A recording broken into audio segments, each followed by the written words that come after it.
ಜ್ಞಾನಶ್ರೀ ನವೋದಯ ತರಬೇತಿ ಕೇಂದ್ರ ಮುಂಡಗೋಡ ಆತ್ಮೀಯ ಪಾಲಕರ ಎಲ್ರಿಗೂ ನಮಸ್ಕಾರ.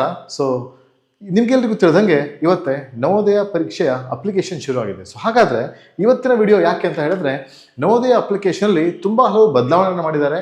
ಜೊತೆಗೆ ತುಂಬಾ ಮಹತ್ತರವಾದ ಉತ್ತಮ ಬದಲಾವಣೆಗಳು ನೀವು ನೋಡ್ಬೋದು. ಇಲ್ಲಿ ಪ್ರತಿ ವರ್ಷದ ಹಾಗೆ ಅಪ್ಲಿಕೇಶನ್ ನಾರ್ಮಲ್ ಆಗಿಲ್ಲ, ಸ್ವಲ್ಪ ಚೇಂಜ್ ಆಗಿದೆ, ಆಯ್ತಾ. ಸೊ ಹಾಗಾದ್ರೆ ಇಂದಿನ ವಿಡಿಯೋದಲ್ಲಿ ಯಾವುದೆಲ್ಲ ರೀತಿಯ ಅಪ್ಲಿಕೇಶನ್ ಬದಲಾವಣೆ ಆಗಿದೆ, ಹಾಗೆ ಅಪ್ಲಿಕೇಶನ್ ಹೇಗೆ ಅಪ್ಲೈ ಮಾಡೋದು ಅನ್ನೋದನ್ನ ನಾವು ಈ ವಿಡಿಯೋದಲ್ಲಿ ನೋಡ್ತಾ ಹೋಗೋಣ. ಸೊ ಎಲ್ರಿಗೂ ನಮಸ್ಕಾರ. ಇನ್ನೊಮ್ಮೆ ಎಲ್ರಿಗೂ ಜ್ಞಾನಶ್ರೀ ನವೋದಯ ತರಬೇತಿ ಕೇಂದ್ರಕ್ಕೆ ಸ್ವಾಗತ. ಹಾಗೆ ಇವತ್ತಿನ ವಿಡಿಯೋದ ಬಗ್ಗೆ ನಿಮ್ಗೆ ಗೊತ್ತಿದೆ ಆಲ್ರೆಡಿ. ಸೊ ಅಪ್ಲಿಕೇಶನ್ ಅಲ್ಲಿ ಯಾಕೆ ಈ ತರ ಬದಲಾವಣೆ ಆಗಿದೆ ಅಂದ್ರೆ, ಮತ್ತೆ ಪರೀಕ್ಷೆ ದಿನಾಂಕದಲ್ಲೂ ಕೂಡ ತುಂಬಾ ಬೇಗ ಬಂದಿದೆ. ಅಂದ್ರೆ ಪ್ರತಿ ವರ್ಷಕ್ಕಿಂತ ತುಂಬಾ ಬೇಗ ಪರೀಕ್ಷೆ ದಿನಾಂಕ ಬಂದಿದೆ. ಸಿಲೆಬಸ್ ಕೂಡ ಚೇಂಜ್ ಆಗಿದೆ. ಜೊತೆಗೆ ಕೆಲವು ಮುಖ್ಯವಾದ ಬದಲಾವಣೆಗಳನ್ನ ಅಂದ್ರೆ ಈ ಕೆಲವೊಂದು ಅಪ್ಲಿಕೇಶನ್ ಕೂಡ ಸ್ವಲ್ಪ ಮಟ್ಟಿಗೆ ಬದಲಾವಣೆ ಮಾಡಿದ್ದಾರೆ. ಸೊ ಇಂದಿನ ವಿಡಿಯೋದಲ್ಲಿ ಎಲ್ಲವನ್ನ ಕೂಡ ಸರಿಯಾದ ರೀತಿಯಲ್ಲಿ ನೋಡ್ತಾ ಹೋಗೋಣ. ಸೊ ಹಾಗೆ ಅಪ್ಲಿಕೇಶನ್ಸ್ನ ಹೇಗೆ ಹಾಕೋದು, ಯಾವ ಸೈಟಿಗೆ ಹೋಗೋದು, ಯಾವ ಮುಖಾಂತರ ಹಾಕೋದು, ಡಾಕ್ಯುಮೆಂಟ್ಸ್ ಏನು ಬೇಕು, ಏನೆಲ್ಲ ಬದಲಾವಣೆ ಆಗಿದೆ ಅನ್ನ ಈ ವಿಡಿಯೋದಲ್ಲಿ ನಾನು ನಿಮಗೆ ಸರಿಯಾಗಿ ತಿಳಿಸ್ಕೊಡ್ತೇನೆ. ಜೊತೆಗೆ ಇನ್ನೂ ಕೂಡ ಯಾರು ನಮ್ಮ ಚಾನಲ್ನ ಸಬ್ಸ್ಕ್ರೈಬ್ ಮಾಡಿಲ್ಲ ಅಂದ್ರೆ ಆದಷ್ಟು ಬೇಗ ಸಬ್ಸ್ಕ್ರೈಬ್ ಮಾಡಿ. ನಮ್ಮ ಆನ್ಲೈನ್ ತರಬೇತಿಗಳು ಈಗಾಗಲೇ ಶುರು ಆಗ್ತದೆ.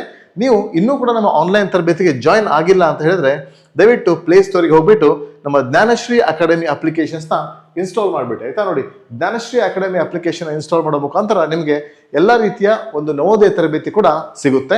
ಹೊಸ ಸಿಲೆಬಸ್ಗೆ ತಕ್ಕಂಗೆ ನಾವು ಸಿಲೆಬಸ್ನ ಮಾಡಿಫೈ ಮಾಡಿಕೊಂಡು ಉತ್ತಮ ರೀತಿಯ ಒಂದು ಕೋರ್ಸ್ ರೆಡಿ ಮಾಡಿದ್ದೇವೆ. ಸೊ ನಿಮ್ಗೆ ಈಗಾಗಲೇ ತಿಳಿದಿರಲಿ. ಸೊ ಹೋಗೋಣ, ಯಾವುದೇ ರೀತಿ ಸಮಯವನ್ನು ವ್ಯರ್ಥ ಮಾಡದೆ ಅಪ್ಲಿಕೇಶನ್ಗೆ ಹೋಗೋಣ. ಏನು ಮಾಡೋದು, ಯಾವ ಥರ ಅಪ್ಲಿಕೇಶನ್ಸ್ನ ನಾವು ಪ್ರೊಸೀಡ್ ಮಾಡೋದ್ರ ಬಗ್ಗೆ ಒಂದು ಮಾಹಿತಿಯನ್ನು ಕೊಡ್ತೇನೆ. ಸೊ ನಿಮ್ಗೆ ಏನಾದರೂ ಡೌಟ್ಸ್ ಇದ್ರೆ ಕಮೆಂಟ್ ಮಾಡಿ, ನೀವು ಈ ಡೌಟ್ಸ್ನ ಕ್ಲಾರಿಫಿಕೇಶನ್ ಮಾಡ್ಬೋದು. ನೋಡಿ, ಹಾಗಿದ್ರೆ ಫಸ್ಟ್ ನೀವೇನು ಮಾಡಿ, ಗೂಗಲ್ ಹೋಮ್ ಪೇಜ್ ಹೋಗಿ ನಿಮ್ಮ ಮೊಬೈಲಲ್ಲಿ ನವೋದಯ NVS ಅಂತ ಟೈಪ್ ಮಾಡಿದ್ರೆ ಸಾಕು, ನಿಮಗೆ ಫಸ್ಟ್ ಒಂದು ಅಫಿಷಿಯಲ್ ಸೈಟ್ ಕಾಣುತ್ತೆ. ಸೊ ಇಲ್ಲಿ ನೋಡಿ, Navodaya admission class 6 RCIL government.in ಅಂತಿದೆ. ಅದನ್ನ ಕ್ಲಿಕ್ ಮಾಡೋ ಮುಖಾಂತರ ಅದನ್ನ ಕ್ಲಿಕ್ ಮಾಡಿದ್ರೆ ನಿಮ್ಮ ವೆಬ್ ಪೇಜ್ ಪೋರ್ಟಲ್ ಅಂದ್ರೆ ಅಪ್ಲಿಕೇಶನ್ ಹಾಕೋ ಮೇನ್ ಪೋರ್ಟಲ್ ಓಪನ್ ಆಗುತ್ತೆ. ಸೊ ನೀವು ನೋಡ್ಬೋದು, online application for admission class 6 ಅಂತಿದೆ. ಅಂದ್ರೆ ಇದು 2027-28.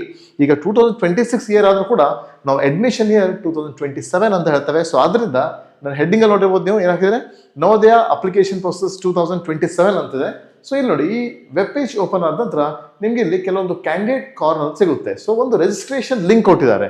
ರಿಜಿಸ್ಟ್ರೇಷನ್ ಲಿಂಕ್ಗೆ ಹೋಗೋಕ್ಕಿಂತ ಮುಂಚೆ ಅಂದ್ರೆ ಈ ರಿಜಿಸ್ಟ್ರೇಷನ್ ಲಿಂಕ್ ಏನು ಅಂದ್ರೆ ಅಪ್ಲಿಕೇಶನ್ಸ್ ಹಾಕೋದು, ಮಗುವಿನ ಅಪ್ಲಿಕೇಶನ್ಸ್ ಅಂದ್ರೆ ನಿಮ್ಮ ಮಗು 5ನೇ ತರಗತಿಯಲ್ಲಿ ಓದ್ತಿದ್ರೆ ಈ ವರ್ಷ ಅಪ್ಲಿಕೇಶನ್ ಹಾಕೋ ಲಿಂಕ್ ಆಗಿದೆ. ಸೊ ನೀವೇನ್ ಮಾಡಿ, ಇಲ್ಲಿ click here to view the prospect ಅಂತಿದೆ. ಸೊ ಆ ಪ್ರಾಸ್ಪೆಕ್ಟ್ ನ ಕ್ಲಿಕ್ ಮಾಡ್ಬೇಕಾಗುತ್ತೆ, ಆಯ್ತಾ. ಸೊ ಪ್ರಾಸ್ಪೆಕ್ಟ್ ನ ಕ್ಲಿಕ್ ಮಾಡಿದ ತಕ್ಷಣ ಸೊ ನಿಮಗೆ ಒಂದು ಪ್ರಾಸ್ಪೆಕ್ಟ್ ಓಪನ್ ಆಗುತ್ತೆ. ಸೊ ಇಲ್ಲಿ ನೋಡ್ಬೋದು, ನೀವು ನಾನು ಇಲ್ಲಿ ಓಪನ್ ಮಾಡ್ತೇನೆ ನೋಡಿ. ಈ ಪ್ರಾಸ್ಪೆಕ್ಟ್ ಯಾಕಂದ್ರೆ ಅಪ್ಲಿಕೇಶನ್ ಹಾಕಿದ ಮುಂಚೆ ನೀವು ಪ್ರಾಸ್ಪೆಕ್ಟ್ ನೋಡ್ಬೇಕಾಗುತ್ತೆ. ಸೊ ನಾನು ನಿಮ್ಗೆ ಸರಿಯಾದ ಮಾಹಿತಿಯನ್ನು ಕೊಡ್ತೇನೆ. ಪ್ರಾಸ್ಪೆಕ್ಟ್ ಅಲ್ಲಿ ಏನೆಲ್ಲ ಬದಲಾವಣೆ ತಂದಿದ್ದಾರೆ ಅನ್ನೋದನ್ನ ಕ್ಲಿಯರ್ ಆಗಿ ಈ ವಿಡಿಯೋದಲ್ಲಿ ತಿಳಿಸ್ಕೊಡ್ತೇನೆ. ನೋಡಿ, ಪ್ರಾಸ್ಪೆಕ್ಟ್ ನ ಕ್ಲಿಕ್ ಮಾಡಿದ ತಕ್ಷಣ ಒಂದು ಪ್ರಾಸ್ಪೆಕ್ಟ್ ಓಪನ್ ಆಗುತ್ತೆ. ಇದು ಈ ಸಲದ 27 ಅಪ್ಲಿಕೇಶನ್ ಒಂದು ಪ್ರಾಸ್ಪೆಕ್ಟ್ ಆಗಿದೆ. ಸೊ ಇಲ್ಲಿ ನೋಡ್ಬೋದು ನೀವು ಅಲ್ವಾ. ನೋಡಿ, ಇನ್ಫಾರ್ಮೇಶನ್ ಇದೆ, ನವೋದಯ ವಿದ್ಯಾಲಯ ಸಮಿತಿ prospect come notification for the Navodaya Vidyalaya selection test 2027. So ಒಂದು ಮುಖ್ಯವಾದ ಬದಲಾವಣೆ ಏನು ಅಂತ ಹೇಳಿದ್ರೆ, ಲಾಸ್ಟ್ ಡೇಟ್ ಟು ಅಪ್ಲೈ 31/7 ಅಂದ್ರೆ ಇದೇ ತಿಂಗಳ 31ನೇ ತಾರೀಕು ನಿಮ್ಮ ಅಪ್ಲಿಕೇಶನ್ ಸಬ್ಮಿಟ್ ಮಾಡ್ಲಿಕ್ಕೆ ಕೊನೆ ದಿನ ಆಗಿರುತ್ತೆ. ಯಾರು ಕೂಡ ಲಾಸ್ಟ್ ಮೂಮೆಂಟ್ ಇಟ್ಕೊಬಿಡಿ. ತುಂಬಾ ಸಿಂಪಲ್ ಪ್ರೊಸೆಸ್ ಇದೆ ಈ ಸಲ, ಆರಾಮಾಗಿ ನೀವು ಹಾಕ್ಬೋದು. ಹಾಗೆ ಎಕ್ಸಾಮಿನೇಷನ್ ಡೇಟ್ ನೀವು ನೋಡ್ಬೋದು 28/11 ಅಂದ್ರೆ ಹೋದ್ ಸಲಕ್ಕಿಂತ ಒಂದು ತಿಂಗಳ ಮುಂಚಿತವಾಗಿ ಪರೀಕ್ಷೆ ನಡೆಸ್ತಾ ಇದ್ದಾರೆ. 28 ನವೆಂಬರ್ಗೆ ಪರೀಕ್ಷೆ ಇದೆ. ಕೇವಲ ತುಂಬಾ ಕಡಿಮೆ ಸಮಯ ಇದೆ. ಸೊ ಇಷ್ಟು ಸಮಯದಲ್ಲಿ ನಿಮ್ಮ ವಿದ್ಯಾರ್ಥಿಗಳನ್ನ ರೆಡಿ ಮಾಡೋದು ತುಂಬಾ ಮುಖ್ಯವಾದ್ದು. ಪ್ರತಿಯೊಬ್ಬರು ಕೂಡ ಅಪ್ಲಿಕೇಶನ್ ಹಾಕಿ ಅಂತ ಹೇಳ್ತಾರೆ. ಅಪ್ಲಿಕೇಶನ್ ಹಾಕಿ ಮಗುವಿಗೆ ಒಳ್ಳೆ ರೀತಿಯ ತಯಾರಿ ಮಾಡಬಹುದು ನವೋದಯವನ್ನ ಪಾಸ್ ಮಾಡ್ಲಿಕ್ಕೆ. ಸೊ ಈ ತಯಾರಿ ಕೇವಲ ನವೋದಯಕ್ಕೆ ಮಾತ್ರ ಅಲ್ಲ, ಒಂದು ತುಂಬಾ ಪಾಲಕರಲ್ಲಿದೆ, ನಾವು ಮಕ್ಕಳನ್ನ, ನಮಗೆ ಒಂದೇ ಮಗು ಇದೆ, ನಾವು ನವೋದಯ ಕಳಿಸಲ್ಲ ಅಂತೆಲ್ಲ ತುಂಬಾ ಜನ ಹೇಳ್ತಾರೆ. ಆದ್ರೆ ಒಂದು ಕಲ್ಪನೆ ಏನಂತಿರಲಿ, ಈ ನವೋದಯ ಸಿಲೆಬಸ್ನ 5ನೇ ಕ್ಲಾಸಿನ ಮಗು ಚೆನ್ನಾಗಿ ಕಲ್ತಿದ್ದೆ ಆದ್ರೆ ಮಗುವಿಗೆ ಒಂದು ಒಳ್ಳೆ ಜನರಲ್ ನಾಲೆಜ್ ಸಿಗುತ್ತೆ, ಮ್ಯಾಥಮೆಟಿಕ್ಸ್ ಇಂಪ್ರೂವ್ ಆಗುತ್ತೆ, ಲ್ಯಾಂಗ್ವೇಜ್ ಇಂಪ್ರೂವ್ ಆಗುತ್ತೆ. ಇದನ್ನ ಪಾಲಕರು ಮರ್ತು ಬಿಡ್ತಾರೆ. ಸೊ ನೀವು ಮಕ್ಕಳನ್ನ ನವೋದಯ ಕಳಿಸ್ದಿರಿ, ಆದ್ರೆ ಆದಷ್ಟು ನಿಮ್ಮ ಹತ್ತಿರದ ನವೋದಯ ಸೆಂಟರ್ ಇದ್ರೆ, ಎಲ್ಲಾದ್ರೂ ಕೋಚಿಂಗ್ ಕ್ಲಾಸ್ ಇದ್ರೆ ಹಾಕೋದನ್ನ ಮಾತ್ರ ಮರಿಬೇಡಿ. ಒಂದು ಉತ್ತಮ ಅವಕಾಶ ಇದು 5ನೇ ಕ್ಲಾಸಿಂದ. ಈ ಬೇಸಿಕ್ ಫೌಂಡೇಶನ್ ಅಲ್ಲಿ ನೀವು ಚೆನ್ನಾಗಿ ಕಲ್ತ್ಬಿಟ್ರೆ 6, 7, 8 ಯಾವುದೇ ರೀತಿಯಲ್ಲಿ ನಿಮ್ಗೆ ಲ್ಯಾಂಗ್ವೇಜ್ ಆಗಲಿ ಗಣಿತದಲ್ಲಿ ಸಮಸ್ಯೆ ಬರಲ್ಲ. ಸೊ ನಿಮ್ಗೆ ಆನ್ಲೈನ್ ಕೋರ್ಸೇ ಪರ್ಚೇಸ್ ಮಾಡಿ ಅಂತ ನಾನು ಸಜೆಸ್ಟ್ ಮಾಡಲ್ಲ. ನಿಯರೆಸ್ಟ್ ನಿಮ್ಮ ಕ್ಲಾಸಸ್ ಇದ್ರೆ ಕಳಿಸಿ ಮಕ್ಕಳನ್ನ, ಸುಮ್ಮನೆ ಹಾಗೆ ಇಟ್ಕೊಳ್ಳೋಕ್ಕಿಂತ ಸೊ ಕ್ಲಾಸಸ್ಗೆ ಕಳಿಸೋದು ತುಂಬಾ ಉತ್ತಮ ಒಂದು ಇದು. ಸ್ವಲ್ಪ ನಿಮ್ಗೆ ಏನು ಸ್ವಲ್ಪ ಎಕ್ಸ್ಪೆನ್ಸಿವ್ ಅನ್ಸ್ಬೋದು ಕ್ಲಾಸಸ್, ಆದ್ರೆ ದುಡ್ಡನ್ನು ನೀವು ಸಂಪಾದಿಸ್ಬೋದು, ಆದ್ರೆ ಪುನಃ ಮಗುವಿನ ಟೈಮ್ನ ಸಂಪಾದಿಸ್ಲಿಕ್ಕೆ ಆಗಲ್ಲ. ನೆನಪಿರ್ಲಿ, ನೋಡ ಇಲ್ಲಿ ಏನಿದೆ ಅಂತ. ಸೊ ಇಲ್ಲಿ ಒಂದು ಎಲಿಜಿಬಿಲಿಟಿ ಕೊಟ್ಟಿದ್ದಾರೆ. ಎಲಿಜಿಬಿಲಿಟಿ ಏನಂತಾರೆ, ಒಂದು ಬರ್ತ್ ಡೇಟ್ ಕೊಟ್ಟಿದ್ದಾರೆ. ಅಂದ್ರೆ ಮಗು 1/5/2015 31/7/2017 ಒಳಗೆ ಜನಿಸಿರ್ಬೇಕು. ನೋಡಿ, ಮಗು 5ನೇ ಕ್ಲಾಸ್ ಆಗಿರ್ ಸಾಕಾಗಲ್ಲ, 5ನೇ ಕ್ಲಾಸ್ ಜೊತೆಗೆ ಮಗುವಿನ ಡೇಟ್ ಆಫ್ ಬರ್ತ್ 1/5/2015 ಇಂದ 31/7/2017. ನಿಮ್ಮ ಮಗುವಿನ ಜನ್ಮ ದಿನಾಂಕವನ್ನು ಚೆಕ್ ಮಾಡ್ಕೊಳ್ಳಿ. ಕೆಲವೊಂದ್ಸಲ ಮಗುಗೂ ನೀವು ಕೋವಿಡ್ ಟೈಮಿಂದ ಲೇಟ್ ಆಗಿ ಹಾಕಿರ್ತೀರಾ ಅಥವಾ ಬೇಗ ಹಾಕಿರ್ತೀರಾ, ತುಂಬಾ ಸಮಸ್ಯೆಗಳಿವೆ. ಈ ನಿಮ್ಮ ಮಗುವಿನ ಜನ್ಮ ದಿನಾಂಕ ಮಗು 5ನೇ ತರಗತಿ ಕಲಿತಿರ್ಬೇಕು. ಜೊತೆಯಲ್ಲಿ ನಿಮ್ಮ ಮಗುವಿನ ಜನ್ಮ ದಿನಾಂಕ ಬಂದ್ಬಿಟ್ಟು ಈ ಡೇಟ್ ನ ನಡುವೆ ಇದ್ರೆ ನೀವು ಅಪ್ಲಿಕೇಶನ್ ಹಾಕಲಿಕ್ಕೆ ಎಲಿಜಿಬಲ್ ಅಂತ ಆಯ್ತು. ಬರೀ 5ನೇ ಕ್ಲಾಸ್ ಕಲಿತಿದ್ರೆ ಆಗಲ್ಲ, ಮೀಡಿಯಂ ಯಾವುದೇ ಆಗಿರ್ಬೋದು. ತುಂಬಾ ಜನ ಕಾಲ್ ಮಾಡ್ತಾರೆ, ಸರ್ ತುಂಬಾ ಸಮಸ್ಯೆ ಇದೆ, ಏನ್ ಮಾಡೋದು ಅಂತ. ಸೊ ನೀವು ಈ ಡೇಟ್ ನೋಡ್ಕೊಳ್ಳಿ. ಮೇ 1, 2015 ಜುಲೈ 31, 2017 ನಡುವೆ ನಿಮ್ಮ ಮಗುವಿನ ಜನ್ಮ ದಿನಾಂಕ ಬಂದ್ರೆ ಓಕೆ, ಎಲಿಜಿಬಲ್ ಅಂತ. ಸೊ ಮತ್ತೆ ಆಮೇಲೆ ಮತ್ತೊಂದು ಕೆಲವೊಂದು ತುಂಬಾ ಇಂಪಾರ್ಟೆಂಟ್ ಏನು ಅಂತ ನಾನು ಹೇಳ್ತೇನೆ. ಇವೆಲ್ಲ ಇಂಟ್ರೊಡಕ್ಷನ್ ಕೊಟ್ಟಿದ್ದೇನೆ, ನೀವು ಓದ್ಕೊಳ್ಳಿ. ಇಂಟ್ರೊಡಕ್ಷನ್ ಬಗ್ಗೆ ನಾನು ಓಲ್ಡ್ ವಿಡಿಯೋ ಮಾಡಿದ್ದೇನೆ. ಮತ್ತೊಂದು ತುಂಬಾ ಇಂಪಾರ್ಟೆಂಟ್ ನೋಟಿಫಿಕೇಶನ್ ಏನು ಅಂದ್ರೆ ನೋಡಿ, 28ಕ್ಕೆ ಪರೀಕ್ಷೆ ಇದೆ. ಜೊತೆಗೆ ಅಪ್ಲಿಕೇಶನ್ ಹಾಕ್ಲಿಕ್ಕೆ ಏನೇನು ಬೇಕು ಅಂತ ಕೇಳಿದ್ದಾರೆ. ಅಪ್ಲಿಕೇಶನ್ ಹಾಕೋದು ತುಂಬಾ ಸರಳ. ಮೊದಲೆಲ್ಲ ಒಂದು ಅಪ್ಲಿಕೇಶನ್ ಫಾರ್ಮ್ ಮೇಲೆ HN ಸಿಗ್ನೇಚರ್ ಬೇಕಿತ್ತು, ಅದನ್ನ ಅಪ್ಲೋಡ್ ಮಾಡಬೇಕಿತ್ತು. ಈ ಸಲ ಏನೂ ಇಲ್ಲ, ಸಿಂಪಲ್ ಆಗಿ ಮಗುವಿನ ಒಂದು ಭಾವಚಿತ್ರ ಬೇಕಾಗುತ್ತೆ, ಜೊತೆಗೆ ಪೇರೆಂಟ್ ಸಿಗ್ನೇಚರ್, ಮಗುವಿನ ಸಿಗ್ನೇಚರ್, ಜೊತೆಗೆ ಇಲ್ಲಿ ಒಂದು ಆಧಾರ್ ಕಾರ್ಡ್ ಡೀಟೇಲ್ಸ್ ಬೇಕಾಗುತ್ತೆ. ಆಧಾರ್ ಕಾರ್ಡ್ ಅಲ್ಲಿ OTP ಬರ್ತಾ ಇಲ್ಲ ಅಂದ್ರೆ ನೀವು ಮಗುವಿನ ಬರ್ತ್ ಸರ್ಟಿಫಿಕೇಟ್ ಹಾಕ್ಬೋದು ಅಥವಾ ಯಾವುದೇ ಒಂದು ರೆಸಿಡೆನ್ಷಿಯಲ್ ಪ್ರೂಫ್ ಹಾಕ್ಬೋದು. ಮತ್ತೊಂದು ತುಂಬಾ ಇಂಪಾರ್ಟೆಂಟ್ ಏನು ಅಂತ ಹೇಳಿದ್ರೆ, ಪ್ರತಿ ಸಲ ರಿಸರ್ವೇಶನ್ ಕ್ಯಾಟಗರಿಯಲ್ಲಿ ಓನ್ಲಿ OBC SC ST ಮಾತ್ರ ಇರೋದು. ಆದ್ರೆ ಈ ಸಲ ಹಾಗಲ್ಲ, ತುಂಬಾ ಅಡಿಷನಲ್ ಕ್ಯಾಟಗರಿ ಕೊಟ್ಟಿದ್ದಾರೆ. EWS ನ ಕೂಡ ಅವರು ಆಡ್ ಮಾಡಿದ್ದಾರೆ. ಹೋದ್ ಸಲ ಎಲ್ಲ ಈ ಎಕಾನಮಿಕಲಿ ವೀಕರ್ ಸೆಕ್ಷನ್ ಅನ್ನೋದು ಇರಲಿಲ್ಲ, EWS ಇರಲಿಲ್ಲ ಆಗಿತ್ತು. ಆದ್ರೆ ಈ ಸಲ ತುಂಬಾ ಇಂಪಾರ್ಟೆಂಟ್ ಅಂದ್ರೆ EWS ನ ಕೂಡ ನೀವು ಹಾಕಿದ್ದಾರೆ. ಅಂದ್ರೆ ನಿಮ್ಮ ಇನ್ಕಮ್ 5 ಲಕ್ಷದ ಕೆಳಗಡೆ ಇದ್ರೆ ನೀವು ಗೌರ್ಮೆಂಟ್ ಇಂದ EWS ಸರ್ಟಿಫಿಕೇಟ್ ತಗೊಂಡು ನೀವು ಇಲ್ಲಿ ಆಡ್ ಮಾಡ್ಬೋದು. ಅಪ್ಲಿಕೇಶನ್ ಪ್ರೊಸೆಸ್ ಎಲ್ಲ ತೋರಿಸ್ತಾನೆ ಅದು ಯಾವ ತರ ಕ್ಯಾಟಗರಿ ಅಂತ. ಮತ್ತೆ ಜಾತಿ ಪ್ರಮಾಣ ಪತ್ರನೂ ಕೂಡ ನೀವು ಅಟ್ಯಾಚ್ ಮಾಡ್ಬೇಕಾಗುತ್ತೆ. ನೆನಪಿರ್ಲಿ, ಮಗುವಿನ ಫೋಟೋ ಬೇಕಾಗುತ್ತೆ. ನಾನು ಹೇಳಿದೆ ಮಗುವಿನ ಫೋಟೋ ಬೇಕು, ಸಿಗ್ನೇಚರ್ ಆಫ್ ದ ಪೇರೆಂಟ್, ತಂದೆ ಅಥವಾ ತಾಯಿಯ ಹಸ್ತಾಕ್ಷರ ಸಿಗ್ನೇಚರ್ ಬೇಕಾಗುತ್ತೆ, ಮಗುವಿನ ಸಿಗ್ನೇಚರ್ ಬೇಕಾಗುತ್ತೆ. ಜೊತೆಗೆ ಅಪ್ಲೋಡ್ ಮಾಡೋ ಇನ್ಫಾರ್ಮೇಶನ್ ಏನು ಅಂದ್ರೆ ಮಗುವಿನ ಜಾತಿ ಪ್ರಮಾಣ ಪತ್ರ. ನೀವು SC ST OBC ಅಂದ್ರೆ 2A 2B 3A ಈ ತರ ನೀವೇನು ಕ್ಯಾಟಗರಿಯಲ್ಲಿ ರಿಸರ್ವೇಶನ್ ಕೇಳ್ತೀರಾ, ಆ OBC ಪ್ರಮಾಣ ಪತ್ರ, EWS ಪ್ರಮಾಣ ಪತ್ರವನ್ನು ಕೂಡ ನೀವು ಹಾಕಬೇಕು. ಒಂದು ಹೊಸ ಸೆಕ್ಷನ್ ಕೊಟ್ಟಿದ್ದಾರೆ, ಅದನ್ನು ಕೂಡ ನಾನು ಅಪ್ಲಿಕೇಶನ್ ಅಲ್ಲಿ ತೋರಿಸ್ತೇನೆ. ಇದು ತುಂಬಾ ಪಾಲಕರಿಗೆ ಗೊತ್ತಿರಲ್ಲ, ಯಾಕಂದ್ರೆ ಇಷ್ಟು ವರ್ಷ ಯಾವುದೇ ರೀತಿ ಆ ಸೆಕ್ಷನ್ ಇರ್ಲಿಲ್ಲ ಆಗಿತ್ತು. ಈ ಸಲ ಆಕ್ಟಿವ್ ಆಗಿದೆ, ಆಯ್ತಾ. ಸೊ ಈ ಇನ್ಫಾರ್ಮೇಶನ್ ನಿಮ್ಗೆ ಯಾರು ಹೇಳಲ್ಲ, ನೆನಪಿರ್ಲಿ. ಸುಮ್ಮನೆ ಅಪ್ಲಿಕೇಶನ್ ಹಾಕಿ ಮುಂದುವರಿಸ್ಬಿಡ್ತಾರೆ. ಆದ್ರೆ ಚಿಕ್ಕ ಚಿಕ್ಕ ಇನ್ಫಾರ್ಮೇಶನ್ಸ್ ನೀವು ತಿಳ್ಕೋಬೇಕು ಅಂದ್ರೆ ವಿಡಿಯೋನ ಸಂಪೂರ್ಣವಾಗಿ ನೋಡಿ. ನಾನು ಅಪ್ಲಿಕೇಶನ್ಸ್ ಹಾಕೋ ಪ್ರೊಸೆಸ್ ಕೂಡ ಇದೇ ವಿಡಿಯೋದಲ್ಲಿ ತಿಳಿಸ್ಕೊಡ್ತಾರೆ, ಆಯ್ತಾ. ಸೊ ಇಷ್ಟು ಆಯ್ತು. ಇದಾದ ನಂತರ ಕೆಲವೊಂದು ಇಲ್ಲಿ ಕೊಟ್ಟಿದ್ದಾರೆ. ಮತ್ತೊಂದು ತುಂಬಾ ಇನ್ಫಾರ್ಮೇಶನ್ ಏನು ಅಂದ್ರೆ ಇಂಪಾರ್ಟೆಂಟ್ ಇನ್ಫಾರ್ಮೇಶನ್ ಬಗ್ಗೆ ಹೇಳ್ತೇನೆ ಕೇಳಿ. ಇಲ್ಲಿ ನೀವು ಇಲ್ಲಿ ನೋಡ್ಬೋದು, ಒಂದು ಸೆಕೆಂಡ್, ಇಲ್ಲಿದೆ.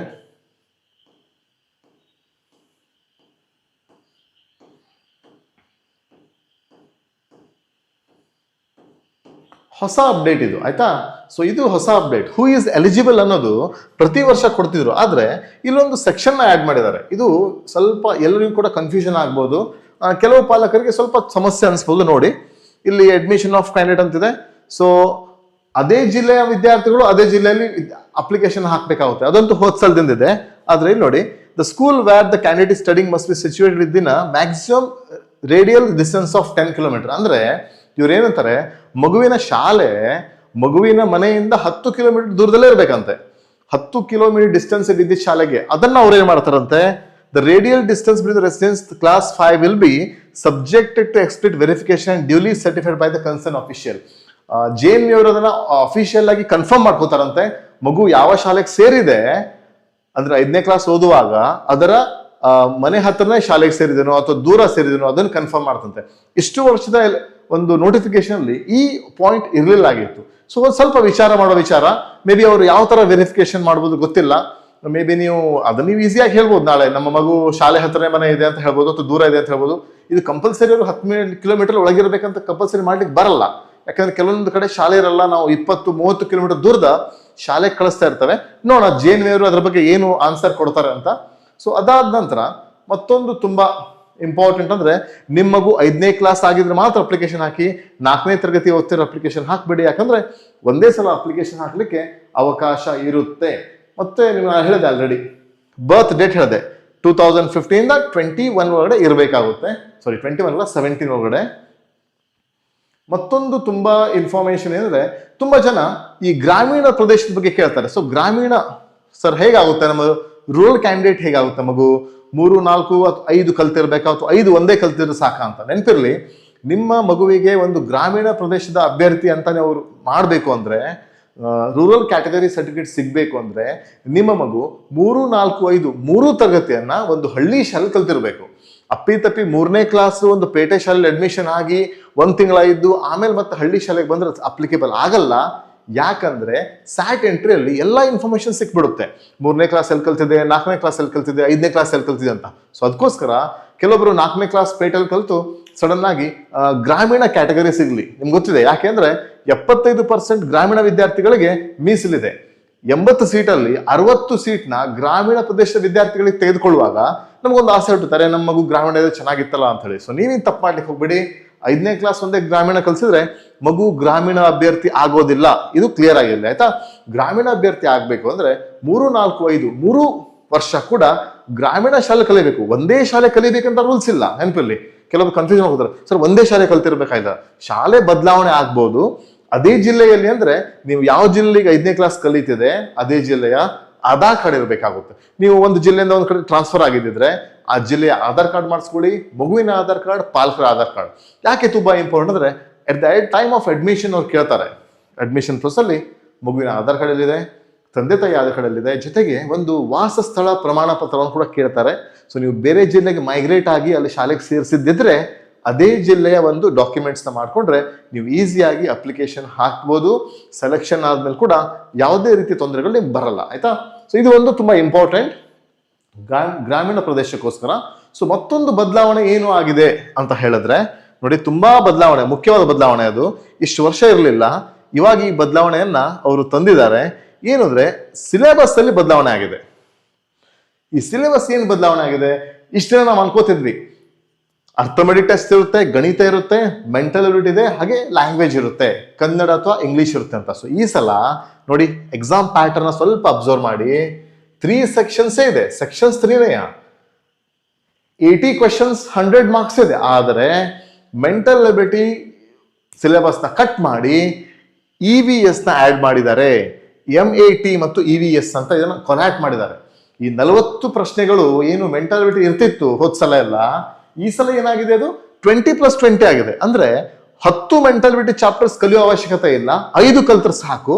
ಇನ್ನು ಅರ್ಧ ಭಾಗ, ಇನ್ನು 20 ಪ್ರಶ್ನೆ ಪರಿಸರ ಅಧ್ಯಯನದ ಪ್ರಶ್ನೆಗಳು ಬರುತ್ತೆ ಅಂತ ಕ್ಲೀನ್ ಆಗಿ ಹೇಳಿದ್ದಾರೆ. ನೆನಪಿರ್ಲಿ, ಇಷ್ಟು ದಿನ ನೀವು ನವೋದಯ ಆಯ್ಕೆ ಆಗಲಿಕ್ಕೆ EVS ನ ಕಲಿಯೋ ಅವಶ್ಯಕತೆ ಇರಲಿಲ್ಲ. ಆದ್ರೆ ಇದು ಒಂದು ಸಿಲೆಬಸ್ ನ ಒಳ್ಳೆ ಅಪ್ಡೇಟ್ ಅಂತ ಹೇಳ್ಬೋದು. ಬೇಕಾಗಿತ್ತು ಆಕ್ಚುಲಿ. ಇದು ಇಷ್ಟು ವರ್ಷ ಬರೀ ಸಿಂಪಲ್ ಆಗಿ ಕೊಡ್ತಿದ್ರು, ಬರೀ ಮೆಂಟಲ್ ಎಬಿಲಿಟಿ ಆಗ್ತಿತ್ತು. ಬಟ್ ಈ ಸಲ 20 ಪ್ರಶ್ನೆ ಮೆಂಟಲ್ ಎಬಿಲಿಟಿ, 20 ಪ್ರಶ್ನೆ EVS ಪರಿಸರ ಅಧ್ಯಯನ, 20 ಪ್ರಶ್ನೆ ಗಣಿತ, 20 ಪ್ರಶ್ನೆ ಲ್ಯಾಂಗ್ವೇಜ್ ಟೆಸ್ಟ್. ಲ್ಯಾಂಗ್ವೇಜ್ ಟೆಸ್ಟ್ ಅಂದ್ರೆ ನಿಮ್ಮ ಮಗು ಕನ್ನಡ ಮಾಧ್ಯಮ ಇದ್ರೆ ಕನ್ನಡ ಪರೀಕ್ಷೆ ಬರುತ್ತೆ, ಇಂಗ್ಲಿಷ್ ಇದ್ರೆ ಇಂಗ್ಲಿಷ್. ಸೊ ಹಾಗಾದ್ರೆ ಈ ಸಿಲೆಬಸ್ ಅಲ್ಲಿ ಯಾವ ತರ ಚೇಂಜಸ್ ಮಾಡಿದ್ದಾರೆ ಸರ್, ಯಾವ ಪ್ರಶ್ನೆ ಬರ್ಬೋದು ಅದನ್ನು ಕೂಡ ಹೇಳ್ತೇನೆ, ಸಮಾಧಾನ ಇರಲಿ. ಫಸ್ಟ್ ಇದು ನೋಡಿ, 80 ಪ್ರಶ್ನೆ, 100 ಅಂಕ, ಸಮಯ ಸೇಮ್ 120 ನಿಮಿಷ, 2 ಗಂಟೆಗಳ ಸಮಯವನ್ನೇ ಕೊಡ್ತಾರೆ. ಯಾವುದೇ ರೀತಿ ಬದಲಾವಣೆ ಇಲ್ಲ ಅದರಲ್ಲಿ. ಓಕೆ, ಸೊ ಹಾಗಾದ್ರೆ ಮೆಥಡ್ ಆಫ್ ಆನ್ಸರಿಂಗ್ ಸೇಮ್ ಇದೆ. OMR ಬೇಸ್ಡ್ ಕ್ವಶನ್ಸ್ ಇರುತ್ತೆ, ಯಾವುದೇ ಬದಲಾವಣೆ ಇಲ್ಲ. ಸ್ವಲ್ಪ ನಾವು ಸಿಲೆಬಸ್ಗೆ ಹೋಗೋಣ. ನಿಮಗೆ ಕನ್ಫ್ಯೂಷನ್ ಏನು ಸರ್, ಹಾಗಾದ್ರೆ ಮೆಂಟಲ್ ಬಿಟ್ಟು ಯಾವುದೆಲ್ಲ ಪಾಠಗಳು ಬರುತ್ತೆ? 10 ಪಾಠ ಇದೆ. ನಾವು ಆಲ್ರೆಡಿ ಬುಕ್ ನ ಪರ್ಚೇಸ್ ಮಾಡಿದ್ದೇವೆ, ಬುಕ್ ಅಲ್ಲಿ 10 ಪಾಠ ಇದೆ ಸರ್. EVS ಬಗ್ಗೆ ಇಲ್ಲ, ಯಾರಿಗೂ ಗೊತ್ತಿರಲಿಲ್ಲ ಇದು. ಇವ್ರು ನೋಟಿಫಿಕೇಶನ್ ಅಲ್ಲಿ ಇವಾಗಷ್ಟೇ ಬಿಟ್ಟಿದ್ದಾರೆ, ಇವತ್ತು ಗೊತ್ತಾಗಿದೆ, ಆಯ್ತಾ? ನೋಡೋಣ ಏನ್ ಬರುತ್ತಂತ. ಸೊ ನೋಡಿ, ಇದು ಮೆಂಟಲ್ ಎಬಿಲಿಟಿಯಲ್ಲಿ ಸಿಲೆಬಸ್ ಯಾವ್ದು ಬರುತ್ತೆ? ಒಂದು ನೋಡಿ, ಪ್ಯಾಟರ್ನ್ ಕಂಪ್ಲೀಷನ್ ಅಂತೂ ಬರುತ್ತೆ. ನೆನ್ಪಿಟ್ಕೊಳ್ಳಿ, ಸಿಲೆಬಸ್ ಯಾವ್ದಾದ್ರು ಬರುತ್ತೆ ಅಂತ. ಪ್ಯಾಟರ್ನ್ ಕಂಪ್ಲೀಷನ್ ಬರುತ್ತೆ, ಜೊತೆಗೆ ಫಿಗರ್ ಸೀರೀಸ್ ಕಂಪ್ಲೀಷನ್ ಅಂತೂ ಬರುತ್ತೆ. Pattern completion, figure series completion, ಜೊತೆಗೆ ಜಾಮೆಟ್ರಿಕಲ್ ಫಿಗರ್ ಕಂಪ್ಲೀಷನ್ 3 ಭಾಗ ಆಯಿತು. ಆಮೇಲೆ ಮಿರರ್ ಇಮೇಜ್ ಬರುತ್ತೆ.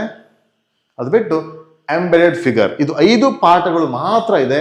ಇದು 5 ಪಾಠ ಆದ ನಂತರ ಡೈರೆಕ್ಟ್ ಆಗಿ ನೋಡಿ, ಪ್ರಶ್ನೆ ಸಂಖ್ಯೆ 1 ರಿಂದ 20, 20 ಮೆಂಟಲಿಬಿಟಿ 5 ಪಾಠದ ಪ್ರಶ್ನೆಗಳು, 21 40. Question number 21 to 40 will be given from the Environment Studies EVS. The test consists of 20 questions containing 15 MCQ and 1 passage followed by 5 questions. ಅಂದ್ರೆ ಈ 20 ಪ್ರಶ್ನೆಗಳಲ್ಲಿ ಏನ್ ಮಾಡ್ತಾರಂತೆ, 15 MCQ ಕ್ವೆಶ್ಚನ್ ಅಂತೆ, 5 ಒಂದು ಪ್ಯಾಸೇಜ್ ಕೊಟ್ಟು ಕ್ವೆಶ್ಚನ್ಸ್ ಕೊಡ್ತಾರಂತೆ. ಏನು ಗದ್ಯ ಭಾಗದಲ್ಲಿ ಪ್ಯಾಸೇಜ್ ಇರುತ್ತಲ್ವಾ, ಅದೇ ತರ ಕ್ವೆಶ್ಚನ್ಸ್ ಕೊಡ್ತಾರೆ. ಆಯ್ತಾ, ಇದು ಕ್ಲಿಯರ್ ಇರಲಿ. ಸೊ ಯಾವ ಸಿಲೆಬಸ್ ಕೊಡ್ತಾರೆ ನೋಡಿ, ಸಿಲೆಬಸ್ ಬಗ್ಗೆ ಇಲ್ಲಿ ಕೊಟ್ಟಿದ್ದಾರೆ. The natural world, transportation, rivers, mountains, plants and animals on the land and water, natural disaster, types of houses, water cycle etcetera. So ಹಾಗಾದ್ರೆ ಸರ್ ಏನು ಸ್ಟಡಿ ಮಾಡಬೇಕು, ನಮ್ಮ ಕ್ಲಾಸ್ನ ನೋಡಿ, ನಾನು ಇದ್ರ ಬಗ್ಗೆ ಸ್ಪೆಷಲ್ ವಿಡಿಯೋ ಮಾಡ್ತೇನೆ. EVS ಅಲ್ಲಿ ಯಾವೆಲ್ಲ ಸಿಲೆಬಸ್ ಕವರ್ ಆಗುತ್ತೆ, ಸೊ ಅದ್ರ ಬಗ್ಗೆ ಇಂಪಾರ್ಟೆಂಟ್ ಕ್ವೆಶನ್ಸ್ ಆಲ್ರೆಡಿ ರೆಡಿ ಮಾಡಿಟ್ಟಿದ್ದೇನೆ. So almost important questions ready ಮಾಡಿ ಯಾವುದೆಲ್ಲ ಸಿಲೆಬಸ್ನ ಕವರ್ ಆಗುತ್ತೆ ಆಲ್ MCQ ನಾನು ವಿಡಿಯೋನು ಮಾಡ್ತೇನೆ. ನಿಮಗೆ ಯೂಟ್ಯೂಬ್ ಕ್ಲಾಸಸ್ ಕೂಡ ಇರುತ್ತೆ ನೋಡಿ. ಹಾಗೆ ದ ಹ್ಯೂಮನ್ ಬಾಡಿ ಬಗ್ಗೆ ಇದೆ, science in daily life, social surroundings. ತುಂಬಾ ತಲೆ ಕೆಡಿಸ್ಕೊಳ್ಳೋ ವಿಚಾರ ಏನಿಲ್ಲ. ನಿಮ್ಮ 3ನೇ ಕ್ಲಾಸ್, 4ನೇ ಕ್ಲಾಸ್, 5, 6, 7 EVS ಬುಕ್ ನ ಓದ್ಬಿಟ್ರೆ, 3, 4, 5 EVS ಬುಕ್ ಇದೆ ಪರಿಸರ ಅಧ್ಯಯನ. 6 ಮತ್ತು 7ನೇ ಕ್ಲಾಸ್ನ ನೀವು 6, 7, 8ನ ಸೈನ್ಸ್ ವಿಜ್ಞಾನ ವಿಷಯ ಕೂಡ ಸ್ವಲ್ಪ ನೋಡ್ಬೇಕಾಗುತ್ತೆ. ಅದರಲ್ಲೇ ಪ್ರಶ್ನೆಗಳನ್ನ ಕೇಳ್ತಾರೆ, ಅದು ಬಿಟ್ಟು ಬೇರೆ ಯಾವ್ದು ಪ್ರಶ್ನೆಗಳು ಹೊರಗಿಂದಿಲ್ಲ. ಆಯ್ತಾ. ಸೊ ನೋಡಿ, ಸೋಷಿಯಲ್ ಸರೌಂಡಿಂಗ್ಸ್ ಇದೆ. ಸೊ ಸ್ಯಾಂಪಲ್ ಆಫ್ ಕ್ವಶನ್ಸ್ ಒಂದು ಕೊಟ್ಟಿದ್ದಾರೆ ಇಲ್ಲಿ. ನೀವು ಪ್ರಾಸ್ಪೆಕ್ಟ್ ನ ಸರಿಯಾಗಿ ಸ್ಟಡಿ ಮಾಡಿದ್ರೆ ನಿಮ್ಗೆ ಎಲ್ಲದ್ರ ಬಗ್ಗೆ ಮಾಹಿತಿ ಸಿಗುತ್ತೆ. ಆಯ್ತಾ. ಸೊ ಹಾಗೆ ಒಂದು ಪ್ಯಾಸೇಜ್ ಕೊಡ್ತಾರೆ. ಇದು EVS ನ ಒಂದು ಪ್ಯಾಸೇಜ್ ಮುಖಾಂತರ, ಪ್ಯಾಸೇಜ್ ಅಂತ ಹೇಳ್ಬೋದು. ಹೆಚ್ಚಿಗೆ ಇನ್ಫಾರ್ಮೇಶನ್ ಬಗ್ಗೆ ನಾನು ವಿಡಿಯೋ ಕೂಡ ಮಾಡ್ತೇನೆ. ಸೊ ಪ್ರತಿದಿನ ಕ್ಲಾಸಸ್ ಕೂಡ ಮಾಡ್ತೇನೆ. ನಿಮಗೆ ಹೆಲ್ಪ್ ಆಗಲಿ ಅಂತ ಯೂಟ್ಯೂಬ್ ಕ್ಲಾಸ್ ಇರುತ್ತೆ, ನಮ್ಮ ಅಪ್ಲಿಕೇಶನ್ ಕ್ಲಾಸಸ್ ಕೂಡ ಇರುತ್ತೆ. ಸೊ ನಿಮ್ಗೆ ಡೀಪ್ ಆಗಿ ಪ್ರತಿಯೊಂದು ವಿಷಯದ ಬಗ್ಗೆ ಬೇಕು ಅಂದ್ರೆ ನೀವು ನಮ್ಮ ಅಪ್ಲಿಕೇಶನ್ ಇನ್ಸ್ಟಾಲ್ ಮಾಡಿ ಕೋರ್ಸ್ನ ತೆಗೆದುಕೊಳ್ಬಹುದು. ಕೋರ್ಸ್ ಫೀಸ್ನ ಸ್ವಲ್ಪ ಕಡಿಮೆ ಮಾಡಿಟ್ಟಿದ್ದೇನೆ. ಜೊತೆಗೆ ಇದು ಒಂದು ಸಿಲೆಬಸ್ ಬಗ್ಗೆ ಆಗಿತ್ತು. ಹಾಗಾದ್ರೆ ಇನ್ನೊಂದು ಮುಖ್ಯವಾದ ಇಂಪಾರ್ಟೆಂಟ್ ವಿಷಯ ಏನು ಅಂದ್ರೆ, ಸರ್ ಸಿಲೆಬಸ್ ಬಗ್ಗೆ ಆಯಿತು, ಅಪ್ಲಿಕೇಶನ್ ಸರ್ ಹೇಗೆ ಹಾಕೋದು, ಅಪ್ಲಿಕೇಶನ್ ಏನು ರಿಕ್ವೈರ್ಮೆಂಟ್ ಇದೆ, ಓಕೆ ಅದನ್ನು ಕೂಡ ಹೇಳ್ತೇನೆ. ಅಪ್ಲಿಕೇಶನ್ ರಿಜಿಸ್ಟ್ರೇಷನ್ ಯಾವ ತರ ಮಾಡೋದು, ಏನೆಲ್ಲ ಬೇಕು, ಸ್ವಲ್ಪ ಸಿಂಪಲ್ ಆಗಿ ನಾನು ಇದೇ ವಿಡಿಯೋದಲ್ಲಿ ಕರೆಕ್ಟಾಗಿ ತಿಳಿಸ್ಕೊಡ್ತೇನೆ. ಸರಿಯಾಗಿ ನೋಡಿ.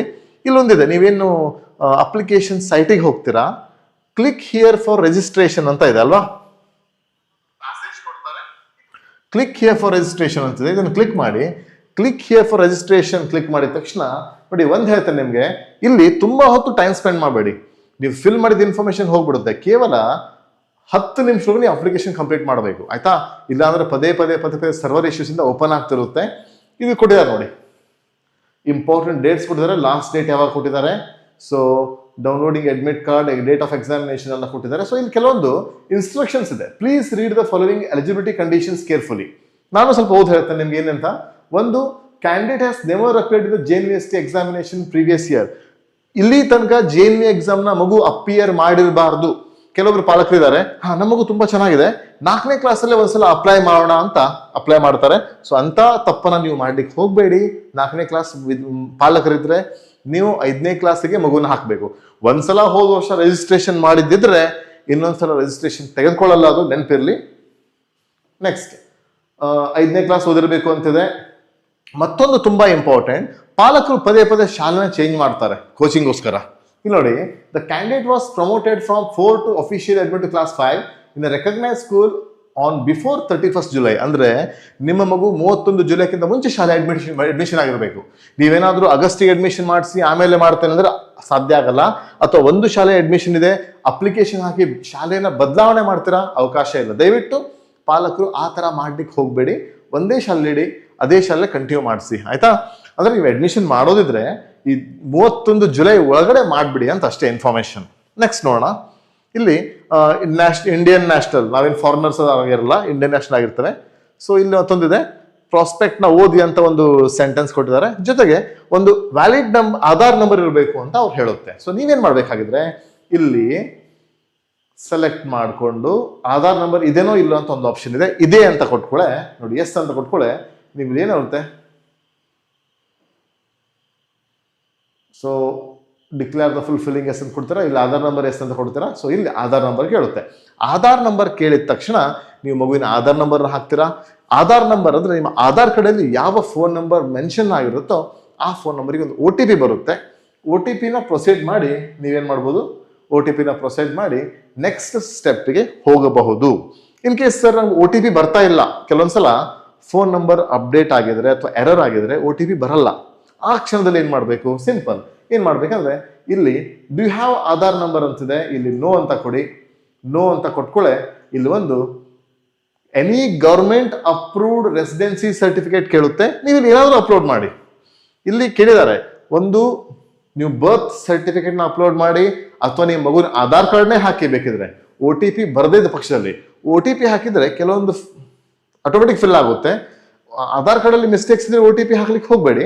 ನಾನು ಹೇಳೋದು ಇಲ್ಲಿ ನೋ ಅಂತ ಕೊಟ್ಬಿಟ್ಟು ಇಲ್ಲಿ ನಿಮ್ಮ ಮಗುವಿನ ಜನ್ಮ ದಾಖಲೆ ಅಥವಾ ಆಧಾರ್ ಕಾರ್ಡ್, ರೇಷನ್ ಕಾರ್ಡ್ ಅಥವಾ ನಿಮ್ಮ ರೆಸಿಡೆನ್ಸಿ ಸರ್ಟಿಫಿಕೇಟ್ ಅಂತ ಅವ್ರು ಹೇಳಿದ್ದಾರೆ ಅದನ್ನ ನೀವು ಅಪ್ಲೋಡ್ ಮಾಡುವ ಮುಖಾಂತರ ಸಬ್ಮಿಟ್ ಕೊಟ್ಟು ನೆಕ್ಸ್ಟ್ ಸ್ಟೆಪ್ಗೆ ಹೋಗ್ಬೋದು.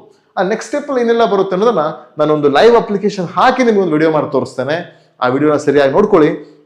ಮತ್ತೆ ಕ್ಯಾಟಗರಿಯಲ್ಲಿ ಕೂಡ ಸ್ವಲ್ಪ ಬದಲಾವಣೆ ಇದೆ, ಅದನ್ನ ಆ ವಿಡಿಯೋದಲ್ಲಿ ನಾನು ಕಂಪ್ಲೀಟ್ ಇನ್ಫಾರ್ಮೇಶನ್ಸ್ ನ ಹೇಳ್ತೇನೆ. ಜೊತೆಗೆ ಇದಿಷ್ಟು ಇನ್ಫಾರ್ಮೇಶನ್ಸ್ ನಿಮಗೆ ಅಪ್ಲಿಕೇಶನ್ ಶುರುವಾಗಿದೆ, ಬೇಸಿಕ್ ಇನ್ಫಾರ್ಮೇಶನ್ ಏನ್ ಬೇಕು ಅನ್ನೋದ್ರ ಬಗ್ಗೆ ಗೊತ್ತಾಗಿದೆ. ಹಾಗೆ ನಿಮ್ಮ ಮಗುವಿಗೆ ಉತ್ತಮ ಒಂದು ಕೋಚಿಂಗ್ ವ್ಯವಸ್ಥೆ ಬೇಕು ಅಂತ ಹೇಳಿದ್ರೆ ನಿಮ್ಮ ಹತ್ರದಲ್ಲಿ ಎಲ್ಲಾದ್ರೂ ಉತ್ತಮ ಕೋಚಿಂಗ್ ಸೆಂಟರ್ ಇದ್ರೆ ಹುಡುಕಿ ಹಾಕಿ. ಇಲ್ಲ ಸರ್ ನಮಗೆ ಹೋಗ್ಲಿಕ್ಕೆ ಆಗಲ್ಲ, ತುಂಬಾ ದೂರ ಇದೆ ಅನ್ನೋ ಪಕ್ಷದಲ್ಲಿ ನಮ್ಮ ಸಂಸ್ಥೆ ನಂಬರ್ನ ಕಾಂಟ್ಯಾಕ್ಟ್ ಮಾಡಿ ನಾವು ನಿಮಗೆ ಆನ್ಲೈನ್ ತರಬೇತಿನ ಕೊಡ್ತೇವೆ. ಸೊ ಏನ್ ಮಾಡಬೇಕು, ಸೊ ಜ್ಞಾನಶ್ರೀ ಅಕಾಡೆಮಿ ಅಪ್ಲಿಕೇಶನ್ ಸಿಗುತ್ತೆ ನಿಮಗೆ. ಪ್ಲೇ ಸ್ಟೋರ್ ಹೋದ್ರೆ ಜ್ಞಾನಶ್ರೀ ಅಕಾಡೆಮಿ ಅಪ್ಲಿಕೇಶನ್ ಸಿಗುತ್ತೆ, ಇನ್ಸ್ಟಾಲ್ ಮಾಡಿ. ಅದರಲ್ಲಿ ಒಂದು ಕೋರ್ಸ್ ಇದೆ ಆಯ್ತಾ, ನವೋದಯ ಫೌಂಡೇಶನ್ ಕೋರ್ಸ್ ಅಂತ ಇದೆ, 2027 ಅಂತಾನೆ ಬರುತ್ತೆ. ಅದ್ರ ಬೇರೆ ತುಂಬಾ ಕಡಿಮೆ ಇದೆ, ನೀವು ಅದನ್ನ ಎನ್ರೋಲ್ ಮಾಡ್ಕೋಬಹುದು.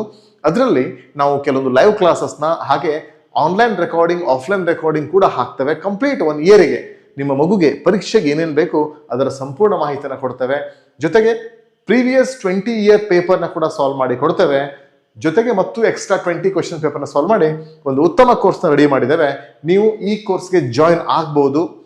ಬೆಲೆ ನಾನು ಹೋದ ವರ್ಷ ತುಂಬಾ 15,000 ಇಟ್ಟಿದೆ, ಈ ಸಲ ನಾನು ಸ್ವಲ್ಪ ಕಡಿಮೆ ಮಾಡಿದ್ದೇನೆ, 8,000 ಚಿಲ್ಲರೆ ಇಟ್ಟಿದ್ದೇನೆ. ನೀವು ಅದನ್ನು ಹೋಗಿ ಎನ್ರೋಲ್ ಮಾಡಿ ನಮ್ಮ ಆನ್ಲೈನ್ ಬ್ಯಾಚಿಗೆ ಜಾಯ್ನ್ ಆಗ್ಬೋದು. ಜೊತೆಗೆ ಯೂಟ್ಯೂಬಲ್ಲಿ ಕೂಡ ನಾನು ವೀಕ್ಲಿ ಲೈವ್ ಬರ್ತೇನೆ, ಆದಷ್ಟು ಯೂಟ್ಯೂಬ್ ಕ್ಲಾಸಸ್ ಮಾಡ್ತೇನೆ ನಿಮಗೆ ಹೆಲ್ಪ್ ಆಗಲಿ ಅಂತ ಹೇಳಿ.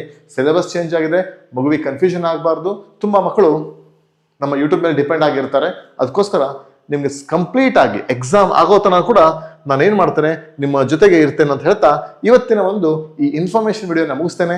ನಿಮಗೆ ನಮ್ಮ ವಿಡಿಯೋ ಲೈಕ್ ಆದ್ರೆ ನಿಮ್ಮ ಇತರ ಪಾಲಕರ ಜೊತೆ ಹಂಚ್ಕೊಳ್ಳಿ, ನಿಮ್ಮ ಫ್ರೆಂಡ್ಸ್ ಜೊತೆ ಹಂಚ್ಕೊಳ್ಳಿ, ನಿಮ್ಮ ಸ್ಟೇಟಸ್ ಅಲ್ಲಿ ಹಾಕಿ.